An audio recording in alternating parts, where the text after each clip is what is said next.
Bom dia para quem é de bom dia. Boa tarde para quem é de boa tarde. Boa noite para quem é de boa noite. E se você está escutando de madrugada, boa sorte. É isso aí, aqui é Leandro Canônico, editor do Globoesporte.com, e ao meu lado... Eu sou o Diego Ribeiro, também editor do Globoesporte.com. E esse é o podcast especial majestoso, GE São Paulo versus GE Corinthians. Bom, conforme prometido, né, Diegão? A gente nessa semana prometeu no episódio GE São Paulo e no episódio GE Corinthians, prometemos uma surpresa e um episódio especial para falar do clássico de domingo, às 18 horas no Morumbi, São Paulo e Corinthians, pela 25ª rodada do Campeonato Brasileiro. E temos dois convidados mais do que especiais aqui ao nosso lado, além do Eduardo Rodrigues, repórter do Globoesporte.com. Temos aqui Dario Pereira, um dos maiores ídolos da história do São Paulo, uruguaio, um cracaço de bola. Bem-vindo, Dario. Oi, um prazer estar aqui com vocês, com o Vladimir aqui e com os ouvintes. Diegão? Pois é, o Dario já apresentou, estamos aqui também com ele, Vladimir, né? 806 jogos com a camisa do Corinthians, recordista absoluto, também um cracaço, referência de lateral esquerdo e referência de ídolo do Corinthians também. Tudo bem, Vladimir? Graças a Deus, tudo bem. É um prazer estar aqui, batendo um papo com vocês, com o Dario, que há muito não via. É verdade. Mas é uma satisfação revê-lo. Espero que esteja tudo bem com você e família. E é isso aí, vamos lá bater um papo. É isso, prazer é todo nosso. Dario Pereira tá com 62 anos, né, Dario? Sim. Já treinou vários times, jogou pelo São Paulo, jogou pelo Nacional, pelo Flamengo, pelo Palmeiras, né? Campeão paulista pelo São Paulo em 80, 81, 85, 87 e bicampeão brasileiro 77 e 86. Dario, pra gente dar início na nossa conversa aqui, depois inserir também o Vladimir, qual a sua principal lembrança de um majestoso em que você atuou? Não tem principal, né? Tem várias, né? Porque a gente chegava sempre nas finais ou semifinais do campeonato, principalmente paulista, né? Jogava contra o Corinthians, sempre enfrentava. Então a gente ganhava, às vezes perdia. E então era um clássico de encher tanto o Morumbi, o Pacaembu, enchia de um lado, enchia do outro. E às vezes a gente ganhava e a gente perdia, como eu falei. Agora, uma coisa interessante, né? Eu achava que tinha muito jogo pelo São Paulo, né? 430, uma coisa assim. Ele falou 800 jogos pelo Corinthians. Hoje é difícil você encontrar um jogador que jogue tanto tempo por um clube, né? Então isso também era uma forma de sentir respeito e carinho e amor pelo clube. E você acabava ficando. Com certeza. Eu tenho certeza que ele teve várias propostas para sair.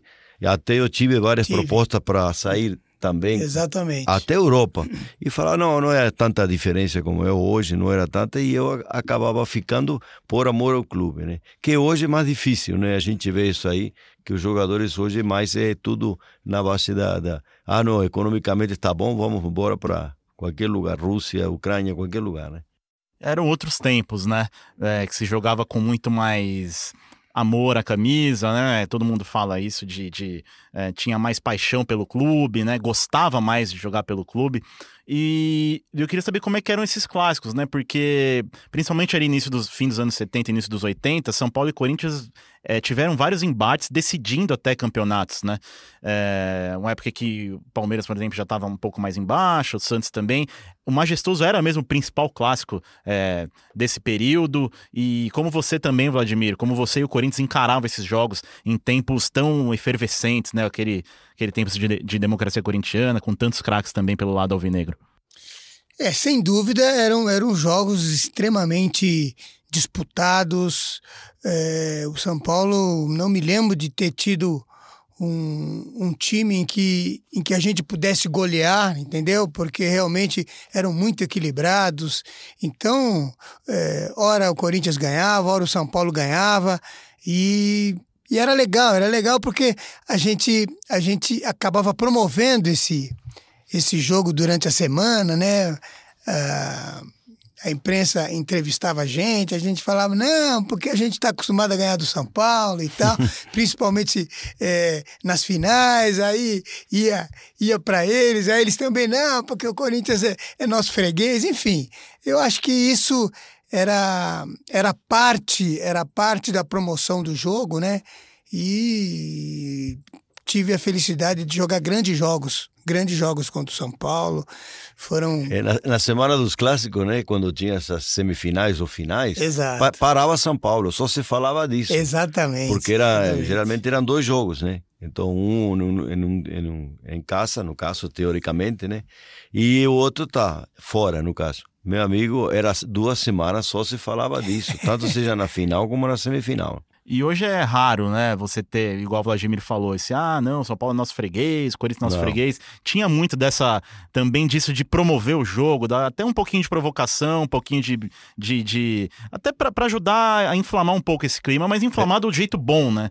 Eu me lembro que quando, mais ou menos, foi quando estava Carlos Alberto Silva, o time de São Paulo estava uma quantidade de jogos que não ganhava do Corinthians. Perfeito. Então era um tabu. E aí ele falava, nossa, realmente não vai ganhar isso aqui. E eu estava até no banco, que eu estava voltando de uma eleição, e quem jogava era o Gassen, de titular. E aí, de repente, aquele time, né, Viro, Sócrates, estava todo mundo bom, Vladimir, todo mundo bom. Aí a gente... Não sei o que aconteceu com o Corinthians, que esse dia a gente conseguiu ganhar. Nossa, parecia que tinha tirado um peso de cima, porque realmente era duro você sempre jogar contra o Corinthians e perdia, né? E ficou um tempão, era um tabu. E parecia que as coisas não davam certo. E aí depois a coisa melhorou, né? Aí ficou assim. Aí depois foi equilibrado. Equilibrado, né? Tem períodos, né? Isso mesmo. Até hoje é assim, né? Teve um período no começo dos anos 2000 ali... Até o 2007, 2008, que o São Paulo ganhava tudo do Corinthians, depois mudou. E vai tendo essa mudança, né? É isso. E a gente, por exemplo, estou falando, nós, jogadores, pagamos isso aí, porque, eu falava assim, mas não fomos nós que perdimos 30 partidas, ou faz 4 anos que não ganha, 3 anos que não ganha. Não fomos nós, não era o mesmo time. Mas você pagava igual por isso, que não era. Isso é verdade. E tinha muita provocação dentro de campo entre vocês? Vocês lembram de alguma coisa assim? Não, acho que a gente era a vida ou morte. Aí não tinha amizade, era... na verdade, era seriedade, né? Era muita seriedade. Não tinha briga, não tinha conflito. A gente entrava em campo para ganhar e eles também. Às vezes tinha, né? O Serginho contra o Mauro lá. Teve um Serginho que era bravo, né? Sim, o Serginho tinha essa turma que adorava uma confusãozinha. Aí o engraçado é que o Mauro, depois, né, me falava, né, que o pessoal se encontrava depois, às vezes, né? Em um bar, tá? Depois dos jogos. Só que não tem amizade dentro do... E aí ele brigou com o Mauro. Nossa, e parece que eram amigos. Depois tomavam cerveja juntos depois que terminava o jogo. Aí falava, mas ali dentro não tem jeito mesmo. Eu me lembro, na época que eu jogava o Casagrande, depois ele veio até jogar com a gente e tudo. Era ele ou eu, porque senão, se você deixasse jogar e deixasse à vontade, aí ele ia pintar e bordar, né? Então a gente realmente aí dentro não tinha amizade. Era ele ou nós. Igual que você com os pontas aí, mesma coisa. Era impressionante. E o Serginho Chulapa era o que mais refletia essa coisa do jogo, sabe? Dentro de campo. Porque o Serginho fora de campo era, você dava bem com todo mundo. Parceiro, amigo e tal. Mas era impressionante quando você via o Serginho dentro de campo. Ele se transformava, era impressionante. Ele se transformava. Ele era irmão do Basílio, eles conviveram a vida inteira juntos, eram do mesmo bairro, tudo. Mas chegava no jogo Corinthians e São Paulo, era um enfrentamento, um empurrava o outro e tal, era o maior barato. Mas isso aí acontecia só no campo. Acabava o jogo, ficava tudo bem e a gente retomava a conversa. Muito bom, Vladimir. O Edu quer fazer uma pergunta aqui. O Edu que é de Cotia. Sou lá de Cotia, onde o Vladimir mora. Opa. Inclusive, já que você citou, né, tenho que falar aqui que já joguei bola contra o Vladimir. É lógico, né? Ele pediu pra eu levantar essa bola, não foi, gente? Não pedi, mas não armamos, mas teve a chance agora, né? Porque na outra época... Exato, quando ele jogava... Quando ele jogava... Até dá pra disputar uma corrida, né? Antes não dava, não. Mas a pergunta que eu ia fazer em cima disso, vocês acham que por conta de hoje os jogadores não têm muita identidade, né? Igual o Dario falou aqui, você 400 jogos, Vladimir 800 jogos. Vocês acham que perdeu um pouco a essência do clássico, de ter uma provocação, os jogadores serem um pouco mais... Porque você vê aí, ó, às vezes o jogador bom fica 2 anos, fica 1 ano no clube. Isso é verdade. Vocês acham que perdeu um pouco essa essência nos dias atuais? Eu não acho que perdeu pouco, perdeu muito. Perdeu muito, né? A gente costuma dizer que nós éramos referência no nosso time. Eu no Corinthians, ele no São Paulo, Ademir da Guia no Palmeiras, o Pelé no Santos, enfim. A gente perdurava mais nos times, né? Hoje não, hoje até os atletas ganham muito mais dinheiro se eles se movimentarem, né? Se eles saírem de um time para o outro. O meu filho, eu me lembro que ganhou muito mais dinheiro do que eu, porque ele jogou no São Paulo, aí saiu do São Paulo, foi para o Fluminense, aí do Fluminense foi para o Cruzeiro, aí do Cruzeiro foi para os Estados Unidos. Então, eu acho que isso é de cada um, né? Isso é de cada um. Eu acho que a diferença, tá? Inclusive, antigamente a gente era proprietário, aliás, o clube era proprietário do jogador. Tá? Você tinha o passe vinculado ao time. Nós não tínhamos tinha um passe salário. livre. Nós não tínhamos passe livre. Tinha um salário e você o clube poderia ficar 10 anos, 15 anos com você e não vender você se ele não quisesse, certo? Hoje não, hoje o jogador faz contrato por 1, 2 anos. Acabou o contrato, ele está livre. Está livre, então ele faz o que quer. Então é por isso que não tem essa identificação. 6 meses antes pode até assinar um pré-contrato com qualquer outro clube. Um ano antes já estão conversando com ele outros clubes. Entendeu? Então ele já está com a cabeça em outro lugar, ou seja, ou com a cabeça em outro lugar, ou pensando em que de repente vai para o Flamengo, vai para a Europa, vai para outro lugar. Então isso atrapalha. Então não quero dizer que seja melhor ou pior, eu quero dizer que é diferente. E outra coisa, né, você vê, a gente antigamente todo mundo, as crianças de 3, de 5, de 6 anos sabiam de cor qual era o time do Corinthians daquela época, que vocês foram campeões, campeão, né? E foi campeão brasileiro também, que sabia o do São Paulo, porque era o mesmo time, 3, 4 anos, o mesmo time.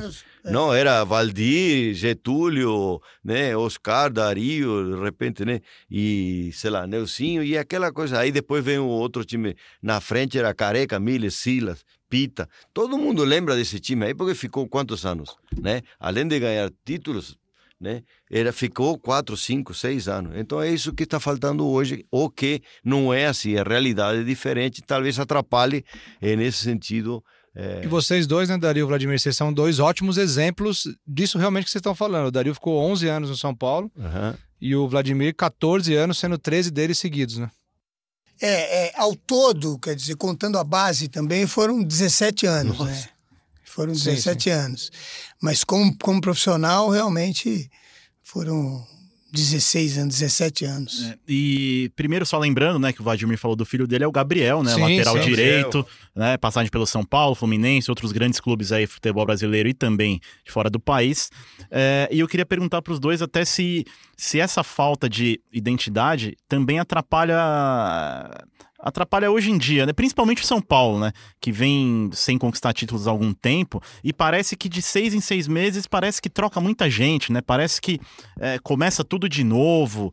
Você sente isso também no atual São Paulo? Quer dizer, jogadores até com pouca identidade, acho que talvez o Rogério Ceni tendo sido o último grande ídolo, exemplo, né? grande ídolo disso. É verdade. Não, eu sinto sim, realmente. A falta de títulos, isso realmente faz com que a torcida cobre, né? Os jogadores se sentem mais incomodados, pressionados também, né? Às vezes eles saem prematuramente também, muitos jogadores estão saindo porque a situação econômica não é tão boa e está precisando vender. A gente viu aí vários jogadores novos que já o David Neres, vários jogadores novos, Luiz Araújo, que saíram e praticamente não conseguiram nem ser ídolos do São Paulo, não jogaram no profissional, né? Não tiveram essa identidade. O São Paulo tem tido pouco retorno esportivo com os jogadores que forma, né? Então, e aí vem, e aí vende para pagar, e depois tem que contratar, e aí fica, não dá certo, aí manda embora ou vende de novo, traz de novo. Isso realmente atrapalhou muito e isso não tem criado essa identidade, nem a torcida com os jogadores, nem os jogadores com a torcida. E por outro lado, né, Diego, até aproveitando esse gancho da tua pergunta, o Corinthians tem ganhado mais que o São Paulo nos últimos anos, né? Depois do rebaixamento ali em 2007 se reestruturou e o Corinthians mantém uma identidade, pelo menos, né? É uma identidade até mais no estilo de jogo do que nos nomes, porque também, até em temporadas de título, o Corinthians perde muito jogador, né? Tipo, o Corinthians campeão em 2015, 2016 foi um ano de reconstrução, aí ganha em 2017, aí 2018 vira outro ano de reconstrução. Então parece que é um ciclo também, não nos mesmos moldes do São Paulo, mas também tem um pouco disso, né? Um pouco não, tem bastante disso. Eu diria que isso acontece em todos os times brasileiros, né? Mudou a lei, porque na nossa época a lei era uma e hoje mudou. Hoje o atleta acabou o contrato, ele está livre, pode buscar o seu destino. Então eu acho que foi basicamente isso que mudou, foi a constatação da lei, né? Eu fui presidente do sindicato e eu me lembro que nossa senhora, a gente às vezes acabava o contrato, isso foi bem antes, mas a gente acabava o contrato e você não tinha liberdade de ir e vir. Uhum. Você não tinha o direito ao passe, entendeu? Isso veio depois com a lei do passe vigente. Aí a gente pôde ter essa possibilidade. Mas eu acho que, do meu modo de ver, eu acho que foi extremamente interessante para mim manter essa longevidade no Corinthians, entendeu? Eu tenho uma identidade com a torcida. Respeitado, querido. Respeitado, exatamente. Querido, né? Isso não acontece com todos os atletas. Hoje, o atleta, de repente, joga uma temporada aqui, daqui a pouco tá lá, daqui a pouco vai para outro estado. E ele também é um atleta, assim como eu também, que a gente é respeitado, mas pelos clubes adversários também. Com certeza. Que eu nunca joguei no Corinthians, mas eu também sou, porque a gente tinha umas finais muito boas, ganhava, exatamente. perdia, mas dava um espetáculo bom e sempre aceitava, nunca teve divergências, brigas, essas coisas, né? Perfeitamente. A gente sempre respeitou muito quando ganhava e quando perdia. E a torcida também, né, sabe reconhecer isso, né? Sim, então, sim. o Vladimir é querido por todas as torcidas. Eu tenho muitos amigos são paulinos, palmeirenses, santistas, embora eu tenha jogado no Santos, joguei 1 ano no Santos, mas eu tenho muitos amigos que independente da camisa que a gente está vestindo, eles estão torcendo e estão respeitando. Isso é legal. Mas esse é um fenômeno até comum, né, com jogadores que têm essa longevidade, né? Por mais que as pessoas, os torcedores adversários não gostem, entre aspas, do Rogério Ceni ou do Marcos, por exemplo, há um respeito muito grande pelo que eles representam para os times adversários, né? Sem dúvida. Porque talvez acho que o torcedor pense, eu queria um cara desse no meu time, não ele, mas um cara que tem esse amor pelo time e um cara que possa, igual vocês, ser conhecido e ganhar um novo sobrenome, né? Vladimir do Corinthians, Dario Pereira do São Paulo. É isso. E até em cima disso que o Leandro falou, vocês veem hoje nos dois elencos um jogador, e até talvez eu saiba a resposta, algum jogador com esse potencial para ser ídolo, para ser um cara lembrado, o fulano do Corinthians ou fulano do São Paulo? Eu acho que fora o goleiro não tem, viu? Os goleiros são mais estáveis, né? Eles são mais estáveis, eles conseguem ter uma longevidade maior nos clubes. Mas jogadores de linha, eu não vejo nenhum. Mas pelo menos hoje no Corinthians eu vejo. No Corinthians, eu acho, por exemplo, o Fagner não tem essa identificação com o Corinthians que a gente vê isso, que já há muito tempo que está. Exatamente. Eu acho, o né? Fagner, eu tinha me esquecido dele. Eu acho isso, né? Claro, como você falou, o Cássio também. E eu acho também o Ralf. Infelizmente agora ele já não está jogando, ele não está bem fisicamente, né? Por isso que não está jogando. Agora no São Paulo é mais difícil. Sim. Não é mais difícil, porque mudou muito. Mudou muito. O Volpi chegou agora, os zagueiros também chegaram agora. Não tem um titular absoluto que é o capitão, que é o exemplo. No meio-campo, uma hora joga um, também joga outro. O né? Hernanes, né? O Hernanes tem pela outra potencial, passagem, pela outra porque passagem, agora por ainda. essa. Não, porque ainda não está. Não, chegou mal fisicamente, ainda não conseguiu se afirmar, né? E jogar titular absoluto, porque ele tem tudo para ser realmente o capitão, o cara que bota o time nas costas, teoricamente assim, mas que vai respeitar, que ele é um treinador, o segundo treinador aí dentro do campo, sabe? É que infelizmente não voltou bem fisicamente e não conseguiu jogar, né? Ter sequência boa, né? Muito bom. Quer fazer uma pergunta? Eu ia perguntar, né? No caso, como você foi um grande zagueiro, o que você acha hoje? Como é que você vê essa zaga do São Paulo, Bruno Alves e Arboleda? A torcida, no jogo contra o Flamengo, foi um dos grandes jogos da dupla. E eu queria ter uma opinião sua, como grande zagueiro, o que você acha deles? Acha que o São Paulo está bem servido de zaga? Tem aqui o segundo melhor número de gols sofridos no campeonato, né? Tem a segunda melhor defesa, só perde... Pro Corinthians vai ser o duelo das defesas. Se você pudesse fazer uma análise aí dessa dupla.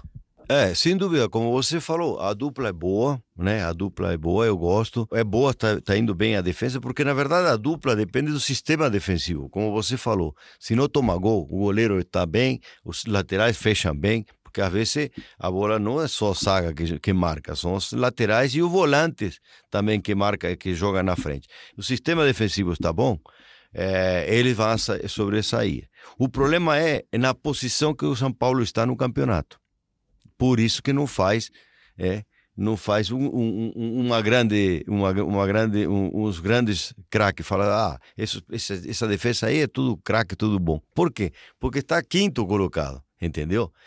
Esse é o problema. Se tivesse primeiro colocado, aí hoje estaria todo mundo exaltando a defesa do São Paulo, como foi com a grande defesa do Corinthians, que fez quando foi campeão brasileiro, foi campeão de Libertadores e campeão do mundo. Pô, todo mundo fala, essa defesa é o Cássio, todo mundo queria eles na seleção. Então, a defesa do São Paulo é boa. Tá certo, uma das menos vazadas, perfeito, tudo mais. Só que a posição do campeonato não ajuda eles então teria que ser estar primeiro, segundo ali, brigando pelo título, aí sim, aí eu acho que seria muito mais elogiado. O Edu falou de zagueiros com o Dario, que é uma referência total na posição. E eu queria perguntar para o Vladimir também, se o Leandro, nosso querido âncora, me permitir, 2 perguntas em uma. Aqui você é o nosso King, cara. Lê o bilhetinho que eu escrevi para você. Obrigado pelo carinho, cara. Diego, você é nosso King. 2 em uma, né? Como diria o outro. Tá no contrato isso? Não, tá tudo certinho. Não, uma vez só pode. Não, porque hoje é o jogador não. Se não tá no contrato, não pode, não faz nada. Não fazemos. Mas, Vladimir, em primeiro lugar, né? Você, referência total na lateral esquerda ali do Corinthians, já jogou como zagueiro também uma época, né? Corinthians que depois de você teve outros grandíssimos nomes na posição. Silvinho, Kleber, André Santos, Fábio Santos, agora mais recente o Guilherme Arana. E agora tem um nome que é contestado, né, pela torcida, já foi mais contestado, mas que também é um cara que ali na defesa faz o papel dele e faz até gols decisivos, já fez gol em clássico contra o Palmeiras, né? Fez o gol agora da vitória sobre a Chapecoense recentemente. Danilo Avelar, é pra pegar tanto no pé assim a torcida? O que você acha dele? O que você tem achado dessa passagem dele pelo Corinthians? Eu diria que ele é um pouco instável, ele não mantém uma regularidade, entendeu? Então ele, de repente, faz uma partida muito boa, uma partida eficiente e, de repente, na próxima partida ou numa outra partida, ele não consegue ser tão eficiente, entendeu? Ele não mantém uma regularidade. Então, eu acho que falta essa regularidade ao Danilo Avelar. E sobre o problema da criação, né? Defensivamente, o Corinthians é muito bom, tem a melhor defesa do Campeonato Brasileiro, mas muito se fala que o time do Carille, né, tem aquela dificuldade para sair jogando, né, para criar, para finalizar, para incomodar o goleiro adversário. O que dá para fazer com esse time? Lembrando que no domingo o Corinthians não vai ter nem o Pedrinho nem o Sornossa, que seriam 2 opções interessantes, o Pedrinho na seleção sub-23 e o Sornossa na seleção do Equador. como é que dá para incomodar o São Paulo jogando no Morumbi? Eu diria que jogando no Morumbi o Corinthians tem que se resguardar e tem que entender que quem manda em campo, quem está dentro de casa é o São Paulo, entendeu? Tem que jogar com muitas ressalvas, com muita preocupação e aí o Carille é que tem que ver quem no elenco tem essa característica de marcação impiedosa para não deixar os caras jogarem, senão vai complicar. Eu queria estender ao Darío também, técnico de futebol, né? Larga experiência no assunto. Como fazer, né? O Carille já tem 9 para 10 meses de trabalho desde a volta dele. O que você acha que dá para fazer para esse time criar mais? Esperava-se que o Corinthians, a essa altura do campeonato, já estivesse, né, um time mais equilibrado. É muito bom defensivamente, mas ainda tem muita dificuldade quando tem a bola no pé, né? Então, às vezes o treinador, né, às vezes não encontra os jogadores que cria, né? Eu vi agora um comentário, né, que estão procurando um meia, porque tem o Jackson. Que já não está na sua melhor forma, então, né? Que é o meia mesmo que é de criação, mas consegue, você qual é o criador do Corinthians? Marca o Jackson, pronto. Marca o Jackson, pronto, acaba o Corinthians, entendeu? Então tem esse problema, então sempre você tem que ter, agora tá alternativas, né? Porque nunca você pode ter um criador só, tem que ter pelo menos 3, 2 jogando, e se um tiver mal ou tiver cansado, bota o terceiro. Porque são a alma da equipe, são os criadores, né? E aí vem centroavante, tem o Wagner, tem, né, o Bocelli, tem mais jogadores, atacante tem mais ou menos, não tem tanto também. Então esse é o problema do Carille, o Carille não tem muitas opções. Não é que ele, sim, eu sei que ele gosta de jogar em um esquema mais defensivo, mas às vezes quando você quer sair, vai jogar contra um time médio, precisa de ganhar, você quer soltar o time e quer colocar um time, não tem os jogadores, não tem os conceitos para o jogador, você não tem mudar, porque você às vezes o meia está mal, você coloca outro dia o São Paulo colocou o Igor, tava, né? Não ia, o time não ia, colocou, mudou o jogo, pronto, colocou o Antony junto com o Igor, fizeram aí e ganharam o jogo. É isso que precisa o Corinthians, ter jogadores, né, que entrem e mudem a partida e ganhem o jogo. Até o nosso debate no último podcast de São Paulo, né, o Edu tá aqui também e participou. Não participou, tava de folga, perdão. A gente debateu muito sobre o negócio da base, né? Sobre a importância da base para um time de futebol. E o São Paulo, até a gente falou aqui um pouquinho mais atrás aqui, a gente falou, o São Paulo não tem tido retorno esportivo com as suas revelações. E a gente entrou em debate aqui, o Muricy mandou a opinião dele, se a base é a solução para o São Paulo encontrar dias melhores. Sempre foi. Né? Sempre foi a base. A base sempre foi o que trouxe jogadores importantes que vieram da época do Kaká e aí vai, do Juninho Paulista, um monte de gente que não dá para enumerar aqui. O último mais emblemático que deu retorno esportivo ao São Paulo foi o Lucas, campeão da Sul-Americana. Mas os outros infelizmente foram vendidos antes, estouraram lá na Europa. Esse é o problema, que o jogador está estourando. O Antony vai estourar, está estourando, já está dando retorno, né? O Igor também já está dando retorno. Agora, não pode ser vendido, né? Não sei, tem que dar um jeito para não ser vendido. Por quê? Porque nesse campeonato aqui, eles estão já amadurecendo enormemente. Quando chegar no Paulista, aí o São Paulo tem chance de ser campeão com esse time. Entendeu? Não pode desmontar o time agora. Tá vendo? Eu acho difícil hoje ser campeão brasileiro, o São Paulo. Pelos times que tem, Flamengo, Palmeiras, o Santos. A distância é muito grande, né? A distância, não que o São Paulo não tenha um time bom. Tem um time bom que pode chegar e brigar aí por um terceiro lugar, tá? Mas não acredito que consiga fazer a melhor campanha que o Palmeiras nem o Flamengo. Muita gente tem falado que esse elenco do São Paulo vai ser o melhor que o Fernando Diniz vai ter em mãos. Mas, e assim, desde o começo do ano, todo mundo tem falado que o São Paulo tem reforçado muito bem o elenco. O que atrapalhou o São Paulo esse ano, Darío? Foram as atrapalhadas da diretoria, a falta de convicção na hora de escolher treinadores? O que atrapalhou o São Paulo de não estar brigando nas cabeças hoje?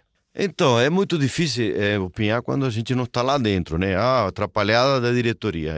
Eu não estou lá para saber se eles estão fazendo as coisas bem ou as coisas certas. A gente vê o que está acontecendo dentro do campo. Então eu posso opinar dentro do campo. O que vi é que São Paulo realmente perdeu alguns pontos importantes, que na verdade você falou o Cuca, né? Você falou o treinador. O Cuca é um bom treinador? É um bom treinador. Agora, foi bem no São Paulo? É mais ou menos, não foi tão bem como eu esperava. Eu esperava que tivesse pelo menos aí mais para cima, né? Então agora vem o Diniz, vamos ver como que ele vai, se ele consegue se aproximar ali, sair, pegar um terceiro, segundo lugar, e isso que tá, aí para quê? Para chegar no Paulista, e aí sim, já com esse trabalho que ele conseguiu colocar na mentalidade, na mente dos jogadores, de cada um saber o que faz dentro do campo, um entrosamento perfeito, aí ser campeão paulista. Ô Vladimir, Dario, vocês dois são jogadores que têm a identificação, como a gente falou agora há pouco, né? Vocês têm o sobrenome Corinthians e o sobrenome São Paulo.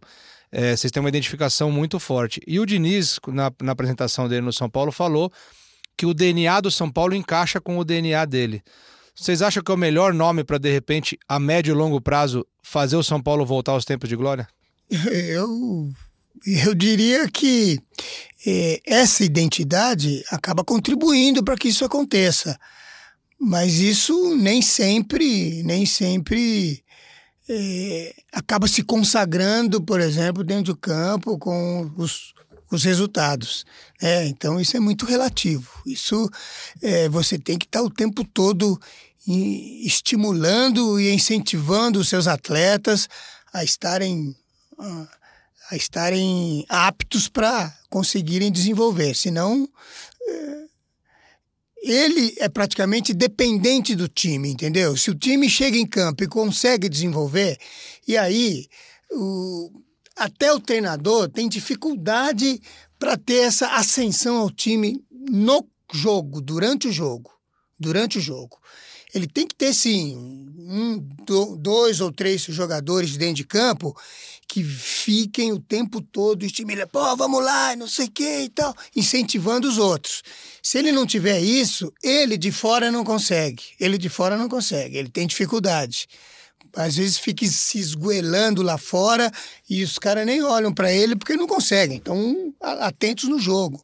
Então, isso é muito relativo. Quer dizer, você tem que ter esse tipo de jogador, que seja o líder, que seja o cara que acaba passando para o grupo todo, ou para boa parte do grupo, essa ascensão. A minha opinião no sentido é o seguinte: eu acho que, não sei se o Diniz vai conseguir implantar a filosofia dele agora nesse campeonato brasileiro, porque o campeonato brasileiro, para mim, é o mais difícil do mundo.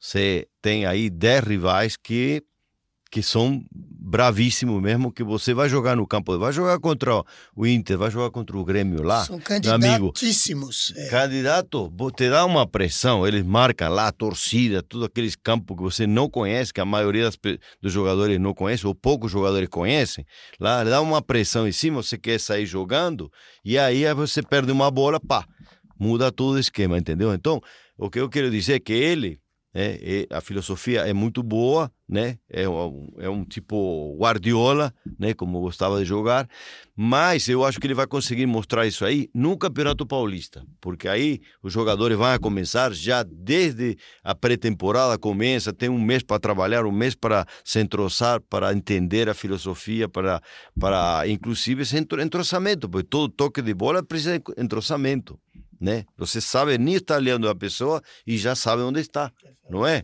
É a mesma coisa na defesa, tanto na defesa como no ataque. Então eu acredito que o Diniz vai conseguir isso aí no próximo Campeonato Paulista, e aí o São Paulo vai se dar bem. Eu achei muito interessante o que o Dario falou sobre o próximo Campeonato Paulista. Eu nunca tinha parado para pensar que tem uma mescla muito legal de jovens com experientes no São Paulo. Claro. Então você vê ali hoje no time titular, né? Tem Luan, tem o Antony, Igor Gomes pode ser titular, o Lisieiro briga pela titularidade, mas você também tem Daniel Alves, você tem Hernanes, você tem o próprio Thiago Volpe. É o ideal.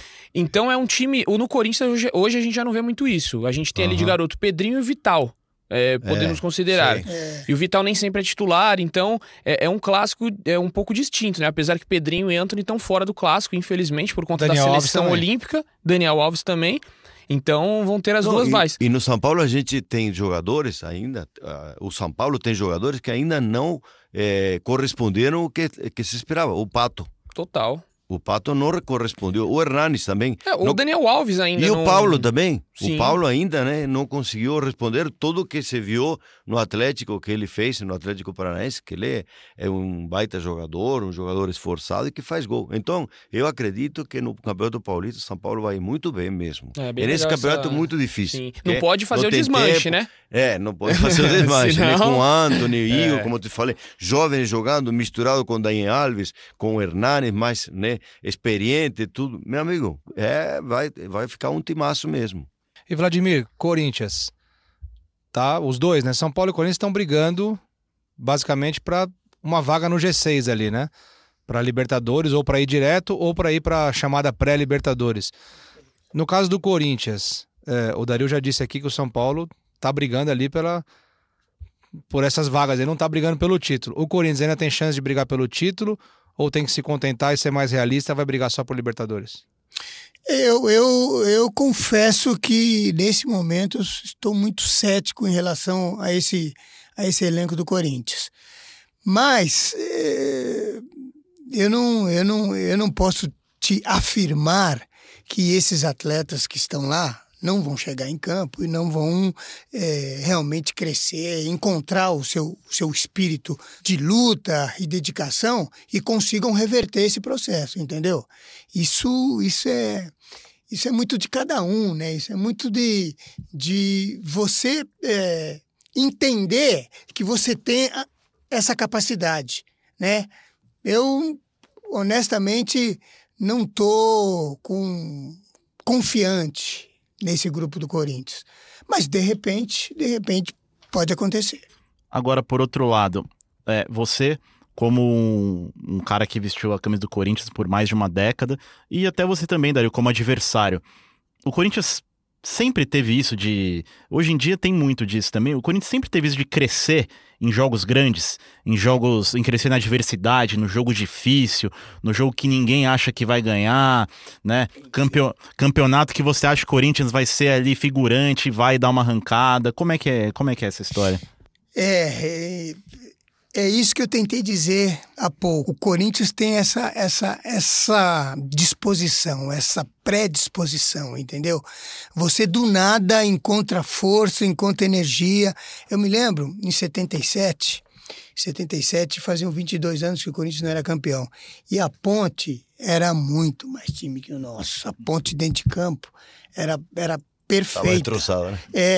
E nós ganhamos deles. A gente, se desdobrou, quer dizer, a gente se superou, sabe? A gente se superou. E isso eu não posso te dizer que foi torcida, que foi pressão de ninguém, entendeu?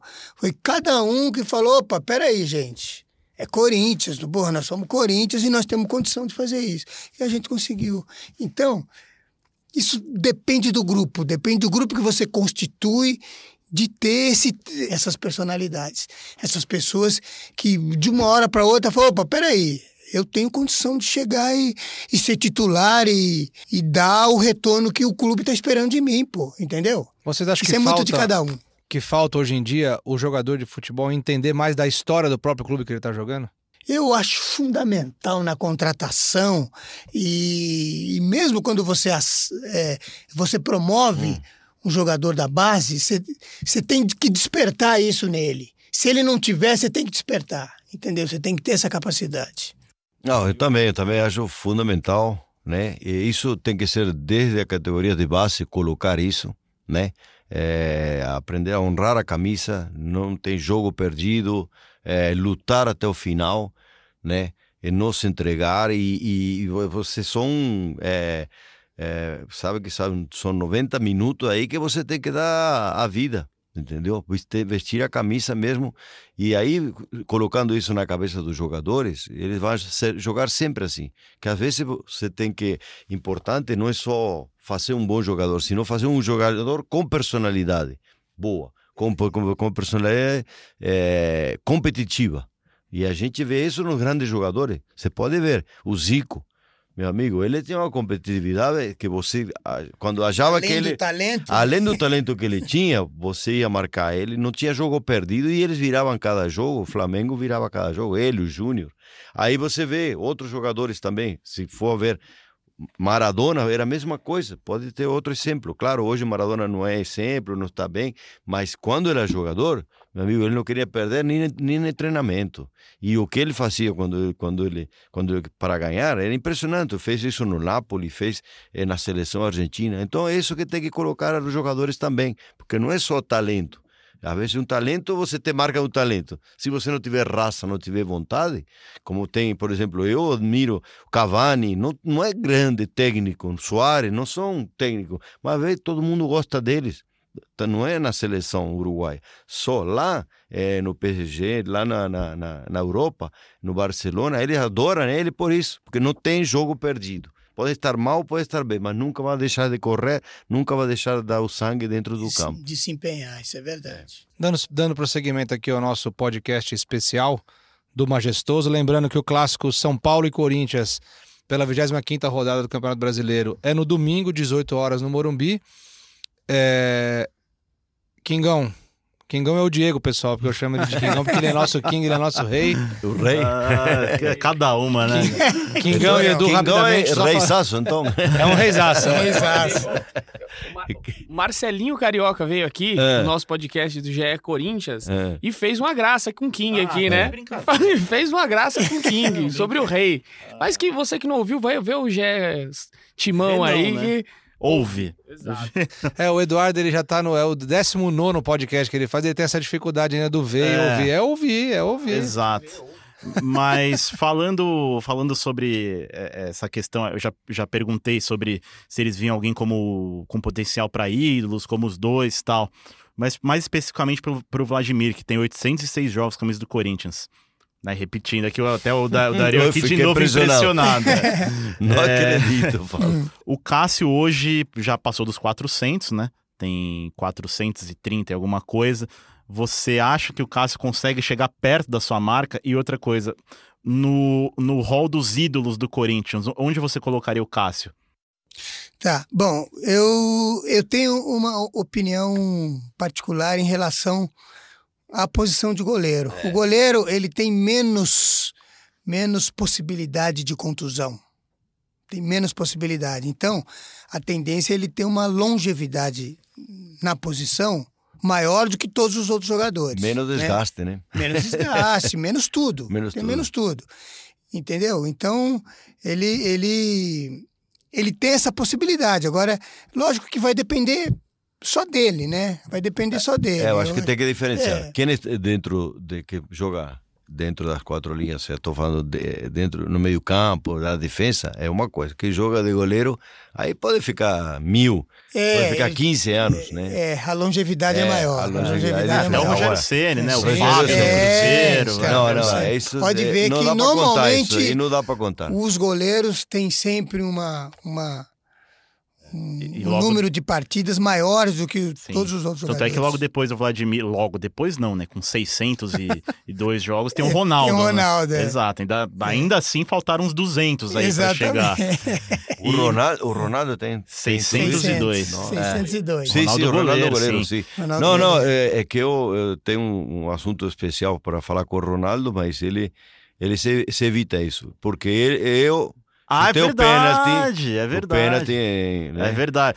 Quando ele começou, ele estreou. Pereira e eu fui a chutar o pênalti. Consagrou o Ronaldo. Consagrou o Ronaldo. Só que ele não pagou nenhuma cerveja, não pagou nada. Até agora ele me esquiva. Agora fica aqui eu que fiz o nome dele, né? Depois verdade. eu botei 12 anos, 13 anos lá na Corinthians e eu que, né? Dei a primeira força para ele ser titular. Deu a primeira chance para ele, né? É verdade. Em 88, né? 88. Primeiro jogo do Ronaldo como titular do Corinthians. E aí não saiu mais, majestoso, chega um pênalti, o Dario Pereira vai bater o pênalti, Ronaldo novinho ainda, e foi lá e pegou, né? E aí depois virou história. Então o Dario tem uma participação... tem uma participação, ele me deve pra caramba, né?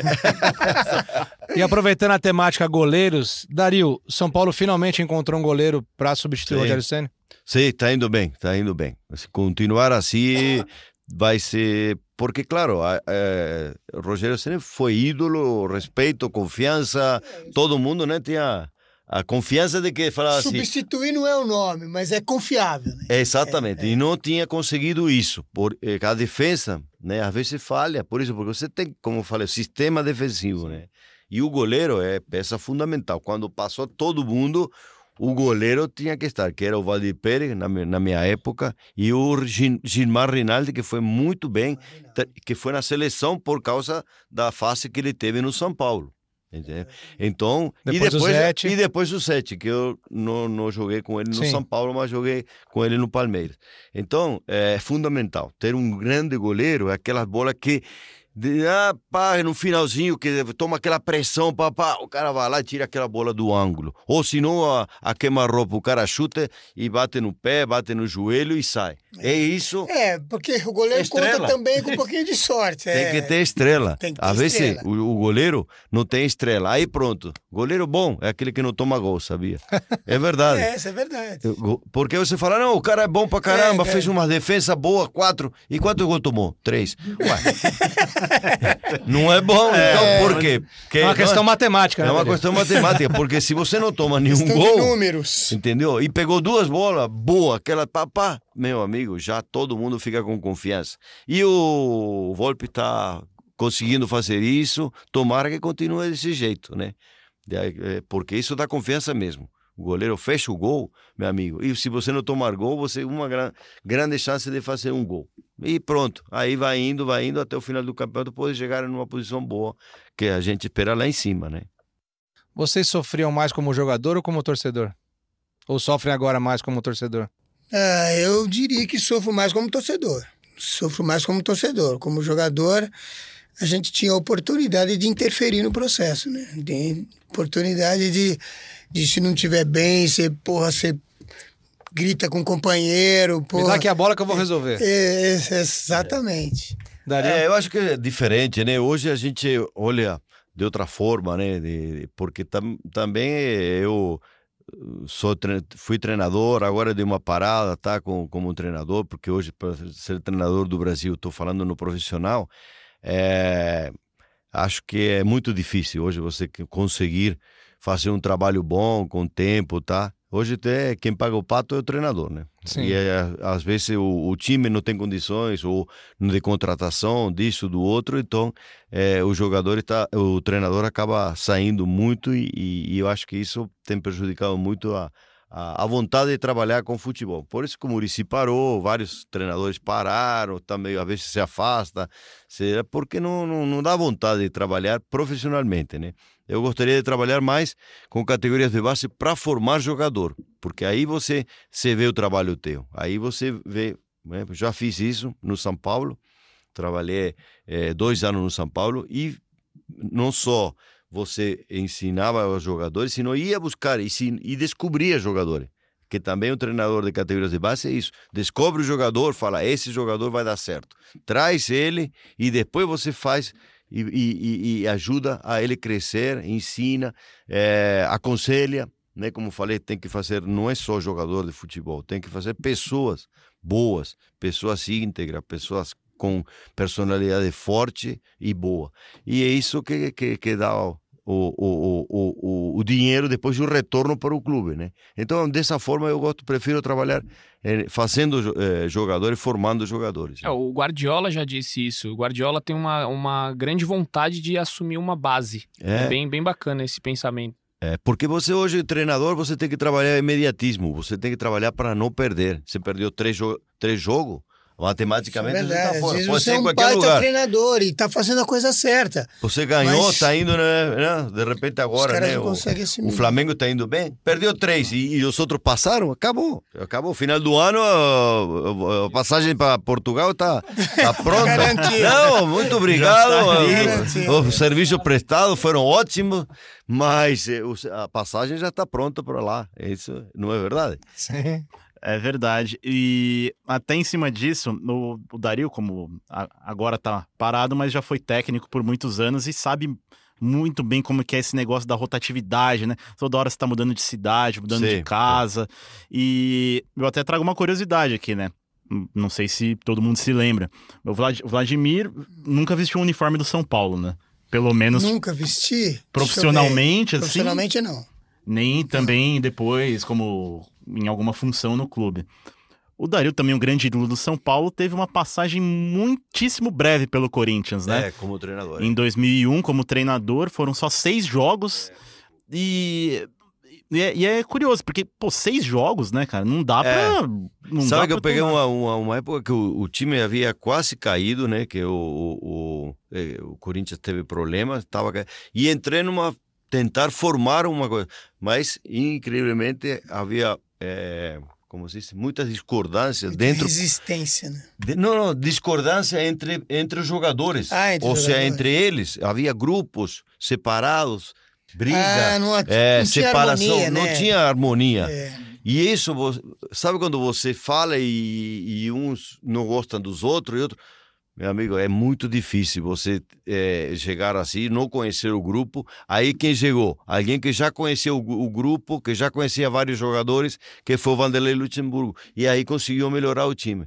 Então, para treinador hoje é muito difícil se chega num clube, né? E os jogadores não... Como agora chegou o Diniz. Se ele conseguir fazer que os jogadores criem uma identidade, um companheirismo, um respeito entre eles também, isso vai dar muito Ele bom, tem muito uma certo. vantagem. O Fernando Diniz tem uma vantagem porque os jogadores pediram ele, né? Pediram ele e Então tem... aí ele já tem um respaldo. Ele já Exatamente, chega com exatamente. respaldo, Então, o mais importante às vezes também é que um torça pelo outro, que um colabore com o outro, os jogadores, estou falando um com o outro, porque olha, fomos várias vezes campeão, você foi muitas vezes campeão. Você viu algum time ser campeão quando está todo mundo não se fala? De jeito nenhum. Não, existe grandes amizades, grandes grupos, a família, Senão não a é campeão. esposa, os filhos, todo mundo, o treinador, todo mundo, a diretoria, todo mundo se gosta, se respeita.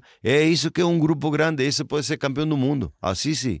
Se não do outro jeito, com divergência, com briga, com confusão. coisa, não adianta, você pode trazer o Guardiola, pode trazer o melhor treinador que não vai para frente. É isso, e só complementando essa lembrança do Dario, o Luxemburgo chegou e o Corinthians acabou sendo campeão paulista de 2001. Uhum. Então o Dario tem um pouquinho também ali de participação, né? Não, eu acho que, como eu falei, o Vanderlei era muito bom porque ele já conhecia a maioria dos jogadores. Então ele conseguiu realmente fazer um trabalho muito bom. É isso aí, Diegão, Edu, Vladimir e Dario. Vamos agora, vocês não iam chegar aqui, participar do nosso podcast, a gente tomar todo esse tempo sem pedir pra vocês um palpite pra domingo, né? Tem que dar um palpite, não pode ficar em cima do muro. Tem isso. Tá bom, eu acredito que o São Paulo ganha. Quanto? Tem que dar, também, tem que dar o placar. Se nós jogava na Mega Sena... Quem faz os gols, Se você números tá- da Mega Sena. Se eu souber... Aí... 2-1. 2-1, muito bom. De virada ou não? Agora. Quem faz o gol também? Quantos Quem minutos? faz os Sabe gols? Quem faz o gol do Corinthians? Vladimir, seu palpite. Essa é a mesma opinião que eu, rapaz. 2-1. Só que o contrário. Só que o contrário. E esse é um jogo importante pros dois, né? É assim, óbvio, todo clássico é importante, mas os dois times estão em momentos de oscilação, formação, de indefinição, né? Isso Juntinho aí? Sim, tá, juntos campanhas muito parecidas. De consolidação. Né? Dá pra dizer que o clássico é mais importante pra um ou pra outro? Olha, eu sou suspeito para falar, mas na verdade eu sempre enfrentei o clássico de uma forma especial. Sempre. Era com Santos, era com São Paulo, era com Palmeiras e, enfim, era com Flamengo. O clássico é um jogo à parte, na minha concepção, entendeu? Então, e aí vai de como você se concentrou e você se preparou para esse jogo. E tem jogador que não, que encara todos os jogos como se fosse mais um jogo. Então tem essa distinção, infelizmente. Né? Eu acho que não, porque os dois estão na mesma faixa, né, na tabela. Vai ser importante para os dois. Ou seja, por quê? Porque dá confiança. Você ganhar um clássico, você dá confiança para você depois ganhar dos outros. Isso é verdade. E outra coisa, né? Fica bem com a torcida, fica bem com todo mundo, aliás, fica bem para todo mundo, né, ganhar. Tanto seja para o Corinthians como para o São Paulo, vai ser muito importante. Isso vai dar um up muito grande para o time que ganhar. Edu, Diego, mais alguma pergunta? Não, eu queria fazer um exercício de imaginação aqui, só para a gente encerrar. Se vocês pudessem trazer um jogador daqueles times, daqueles timaços de São Paulo e Corinthians, um jogador para trazer para o clássico desse domingo, para decidir. Óbvio, Dario mais puxando pro lado do São Paulo, Vladimir pro lado do Corinthians. Quem que vocês trariam? Além de vocês dois, lógico. Eu traria o Careca. Porque hoje Careca faria muito bem para o São Paulo. Um centroavante aí goleador, né? Que joga bem, além de habilidoso, jogava bem, além de habilidoso, era goleador do campeonato. Completo, né? Então, para um campeonato brasileiro, o Careca seria ideal. E eu traria o Sócrates. O Sócrates era um jogador genial, um jogador que quando entrava em campo com disposição de jogar, você não tinha para ninguém. E a gente percebia isso. Quando a gente via que ele estava ligado, porque de vez em quando ele dava um sono nele. E ele, porra, Magrão, vamos lá, pô.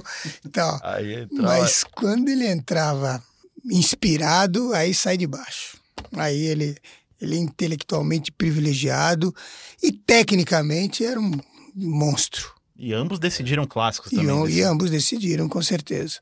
E agora ficou bem claro por quê, e vocês que conheceram o Diego Ribeiro hoje, ficou bem claro por que eu chamo ele de King. Depois dessa proposta de pergunta aqui, não tem como a gente encerrar. Eu não posso dizer mais nada, o Edu não pode dizer mais nada. A gente não tem nada a acrescentar. 2 ídolos aqui, um de Corinthians e um de São Paulo, falando no nome de outros 2 grandes ídolos do futebol, Sócrates e Careca. Então, assim, não há forma melhor de terminar um podcast especial do Majestoso, com 2 presenças ilustres, lembrando de 2 cracaços de bola. O Edu pegou o microfone ali, quer falar mais alguma coisinha? Jamais. Quietinho aqui pra falar que você já disse que acabou com esse ótimo insight do nosso King. Então é isso, a gente fica por aqui agradecendo ao Dario. Muito obrigado, Dario, pela presença. Foi muito legal, estamos às ordens e quando precisar a gente vem. Quando quiser, aliás. Agradecendo ao Vladimir pela presença. Foi muito bom o papo, foi muito bacana. É um prazer enorme estar aqui, conversando, compartilhando divertido, né? Muito ideias, bom. Muito exatamente. Bom, muito legal.